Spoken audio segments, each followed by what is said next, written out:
Hello दोस्तों, चलिए फिर आज आपको एक और नई कहानी सुनाते हैं। इससे पहले जो भी लोग पहली बार चैनल पर आए हैं, जल्दी से चैनल को सब्सक्राइब कर लीजिए और कहानी थोड़ी सी भी अच्छी लगे तो लाइक ज़रूर करके जाना, प्यारा सा कमेंट भी कर देना। तो चलिए फिर कहानी को शुरू कर लेते हैं। मैं अपने चाचा और चाची के साथ रहती थी। मेरे आगे पीछे कोई न था। मेरे चाचा की और भी दो बेटियां थीं जो मेरी ही उम्र से थोड़ी छोटी थी। मेरी उम्र उस समय लगभग 20 साल की थी। मेरी चाची मुझे कुछ खास पसंद नहीं करती थी। मेरी चाची चाहती थी कि मेरी शादी जल्दी से जल्दी हो जाए और मैं इस घर से जल्दी से जल्दी चली जाऊं। इसलिए जो भी पहला रिश्ता आया मेरे लिए, उसके लिए चाचा चाची ने हामी भर दी। चाची को डर लगता था मेरी सुंदरता से, क्योंकि मैं उनकी दोनों बेटियों से कुछ ज़्यादा ही खूबसूरत थी। कहीं ना कहीं मेरी चाची मेरी सुंदरता के कारण उनकी बेटियों का रिश्ता न टूट जाए, इसलिए वह चाहती थी कि मैं जल्दी से शादी करके अपने ससुराल चली जाऊं। या दूसरी भाषा में कहा जाए तो वह मेरे से अपना पीछा छुड़ाना चाहती थी। उन्होंने आए दिन मेरे चाचा को सिखाना शुरू कर दिया कि वह मेरी शादी जल्दी से जल्दी करवा दें। मेरे चाचा ने चाची की बात मान ली और मेरी शादी जल्दी से करवा दी। मेरी शादी एक मिडिल क्लास फैमिली में हुई। मेरा पति राजेश वह स्वभाव का बहुत अच्छा था। मेरी सास थोड़ा गुमसुम रहा करती थी। मेरे पति कर्जे में डूब चुके थे। उनकी छोटी सी नौकरी में इतनी बड़ी शादी का जो खर्चा आया, इसकी वजह से वो कर्जे में डूब गए थे। एक दिन उन्होंने मुझसे कहा, आरती, मैं विदेश जा रहा हूँ, तुम अपना और मेरी माँ का ख्याल रखना। मैं जल्दी ही लौटकर वापस आ जाऊँगा। हमारी शादी के कारण हम पर बहुत कर्जा हो चुका था। मैं पति को रोकना चाहती थी और मैं पति से नाराज़ भी थी, क्योंकि अभी हमारी शादी को दिन ही कितने हुए थे जो वे विदेश जाने की बात कर रहे थे। मैं अपने आप को बहुत अकेला महसूस कर रही थी। मैं नहीं चाहती थी कि वो विदेश जाएं। जितना चाहे मैं उतना समय अपने पति के साथ बिताना चाहती थी। मेरे पति विदेश चले गए और मैं और मेरी सास बस हम दोनों ही घर में रह गए थे। जब से मेरी शादी हुई थी, मैंने तो सास पर कभी ज़्यादा ध्यान ही नहीं दिया था। बस मैं सिर्फ 3 लोगों का खाना बना दिया करती थी और अपने कमरे में अपने पति के साथ चली जाती थी। मेरा ज़्यादातर ध्यान सिर्फ अपने पति की तरफ रहता था। और ऐसा होता भी है, जब नई नई शादी होती है तो जोड़े ऐसे ही रहते हैं। मेरे पति को गए हुए सिर्फ 2 ही महीने हुए थे, 2 ही दिन हुए थे। मेरी सासू माँ अपने हाथों से खाना बनाती थी और मुझे भी देती और खुद भी खाती, और एक प्लेट में अलग से खाना लगाकर अपने कमरे में ले जाकर रखती। मैंने उनसे एक दिन इस बारे में पूछा तो उन्होंने मुझसे कहा कि मुझे रात को भूख लगती है। मैंने इस बात पर ज़्यादा गौर ही नहीं किया। फिर मैंने एक दिन उनके कमरे में रात को तकरीबन 12 से 1 बजे के बीच में कुछ आवाज़ें आने की आहट सुनी।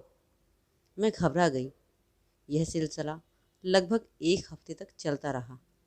मैंने देखा मेरी सास हफ्ते में 3 दिन कहीं बाहर जाया करती थी, पता नहीं कहाँ, और मुझसे कहा करती थी कि मैं मंदिर जा रही हूँ। मैंने इस बात पर गौर डाला और मैंने एक दिन अपनी सास का पीछा करने का सोचा। मैंने देखा मेरी सास किसी एक अनजान लड़के से, और वो जवान था, उससे मिला करती थी और उसके साथ एक घर में जाती है। मैंने इस बारे में पता लगाने का सोच लिया था और मैंने अपनी सास का पीछा किया। एक तो मेरी सास रोज़ रात को किसी से बात किया करती थी और अपने कमरे में खाना ले जाया करती थी। मुझे अपनी सास से अब डर लगने लगा था। मैंने यह सब अपने पति को बताने का सोचा। फिर मैंने सोचा कि अभी वह बाहर काम करने गए हैं, अभी उनको टेंशन देने की कोई ज़रूरत नहीं है। जब तक मैं सारे सबूत इकट्ठे ना कर लूँ, तब तक मैं अपने पति को इस बारे में कुछ भी नहीं बताऊंगी। मैंने पहले इस बात को पता लगाने की सोची, मेरी सास कमरे में किससे बात किया करती है और एक प्लेट खाना क्यों रखती है। खाना खाने के बाद मैंने अपनी सास से बोला कि मुझे अकेले कमरे में डर लग रहा है, आज मैं आपके पास ही सोना चाहती हूँ। मेरी सास मुझे नाना कहने लगी। वो नहीं मान रही थी। फिर भी मैंने ठान लिया था और मैंने कहा कि मुझे आपके पास ही सोना है। मेरी सास नाना करते फिर मान गई और मैं उनके बगल में आकर सो गई। मेरी आँख तो लग रही थी, पर मुझे जानना था कि मेरी सास रोज़ रात को किससे बात किया करती है और खाना कहाँ जाता है। मैंने देखा करीबन 12:30 बज रहे थे। मेरी सास धीरे से उठी और उन्होंने खिड़की का दरवाज़ा खोल दिया। मेरी नींद लग चुकी थी। हल्की सी खिड़की की आवाज़ से मेरी नींद खुल गई। मैंने देखा एक जवान लड़का मेरी सास से बात कर रहा था और वह उसे खाना खिला रही थी, और वो भी अपने हाथों से। ये वही जवान लड़का था जिसे मैंने उस दिन अपनी सास के साथ एक घर में जाते हुए देखा था। मुझे अपनी सास की सोच से घिन आने लगी थी। मैंने सोचा, इस उम्र में मेरी सास ये कैसा अनर्थ कर रही है। मैं अपने पति को इस बारे में कैसे बताऊंगी। मैंने सोने का नाटक ऐसे ही बनाए रखा और वह लड़का खाना खाकर उस खिड़की से बाहर चला गया। आज उन्होंने ज़्यादा बात नहीं की क्योंकि आज मैं वहाँ पर सो रही थी। शायद इसलिए मुझे अपनी सास पर बहुत गुस्सा आ रहा था। मैं उनके बारे में कितना अच्छा सोचती थी, पर आज उनका ये घिनौना सच जब मेरे सामने आया तो मुझे बहुत बुरा लगा। मेरा मन कर रहा था कि मैं अपनी सास से अभी पूछूं कि ये सब चल क्या रहा है। आपको शर्म नहीं आई? आपको ये गलत काम करते हुए आपके बेटे को पता चलेगा तो कैसा लगेगा? आपने कभी सोचा है? आपके बेटे की उम्र के लड़के से आप मिलती हैं। यह सोचते हुए मैं सो गई और सुबह जब मेरी आँख खुली तो मेरे बगल में मेरी सास नहीं थी। मैंने सोचा लग रहा है उसी लड़के से मिलने गई होंगी। फिर मैं किचन में चाय बनाने के लिए चली गई तो मैंने वहाँ देखा कि मेरी सास ज़मीन पर बेहोश पड़ी थी। मैंने उन्हें उठाया और जल्दी से हॉस्पिटल लेकर गई। मैंने उनका वहाँ चेकअप करवाया, सारा इलाज करवाया और उनके बाद मुझे डॉक्टर ने रिपोर्ट दी और रिपोर्ट देखते ही मेरे पैरों तले ज़मीन निकल गई। मेरे होश उड़ गए। मेरी सास की रिपोर्ट में साफ साफ लिखा था कि मेरी सास प्रेग्नेंट है। मैं अचानक से कुर्सी पर धम से गिर पड़ी। मैंने अपनी सास को आमने सामने पूछने का फ़ैसला किया। लगभग मेरी सास की तबीयत अभी ठीक नहीं थी। मैंने अपनी सास की तबीयत ठीक होने का इंतज़ार किया और मैं अपनी सास से इसके बारे में पूछा। मेरी सास चुपचाप मेरी बातें सुन रही थी। उन्होंने इस बारे में मुझे कोई जवाब नहीं दिया। मैं अपनी सास पर सिर्फ इल्ज़ाम लगाती जा रही थी। मेरी सास इतना ही कह रही थी कि बेटा तुम गलत सोच रही हो, बेटा तुम गलत सोच रही हो, ऐसा कुछ भी नहीं है और तुम ये क्या बोल रही हो। मेरी सास ने अपनी चुप्पी तोड़ते हुए मुझसे यह सब बोला। मैंने अपनी सास से बोला, मैं आपके बारे में कितना अच्छा सोचती थी और आप कैसी निकली। आपके बेटे को जब इस बारे में पता चलेगा कि आप उनके ही उम्र के लड़के से, मुझे तो ये सब बोलने में भी शर्म आ रही है जो आप ये काम कर रही हैं। मेरी सास ने मुझे एक ज़ोरदार थप्पड़ मारा, जैसे कि मैं चकरा गई। मैंने गुस्से से अपनी सास से कहा कि गलती भी आपकी और थप्पड़ भी आप मारें।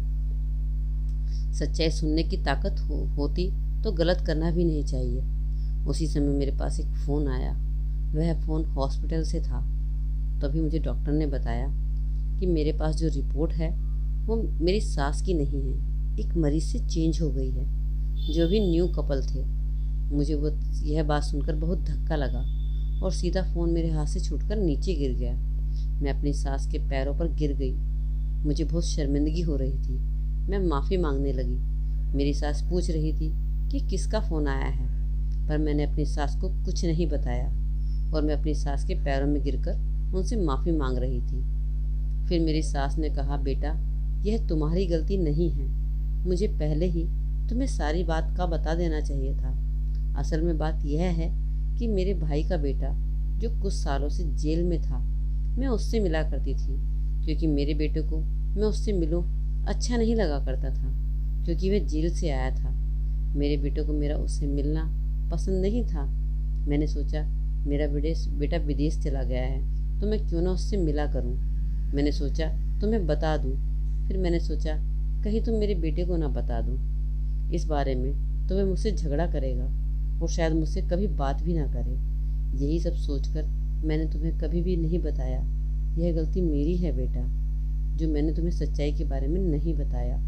मैं अक्सर उसी से मिलने जाया करती थी, मंदिर का बहाना बनाकर। बेटा मुझे तुम माफ़ कर दो। आरती बोली, मम्मी जी आप मुझे माफ़ कर दीजिए। मैंने आपके बारे में ना जाने कितना कुछ बुरा सोच लिया, इतना सब कुछ बोल दिया। मुझे आप माफ़ कर दीजिए। मेरी सास ने मुझे गले से लगा लिया। तो दोस्तों, आपको ये कहानी कैसी लगी ज़रूर बताइएगा। अच्छी लगी तो लाइक ज़रूर कर देना। चलिए फिर मिलते हैं अगली कहानी में एक नई वीडियो के साथ।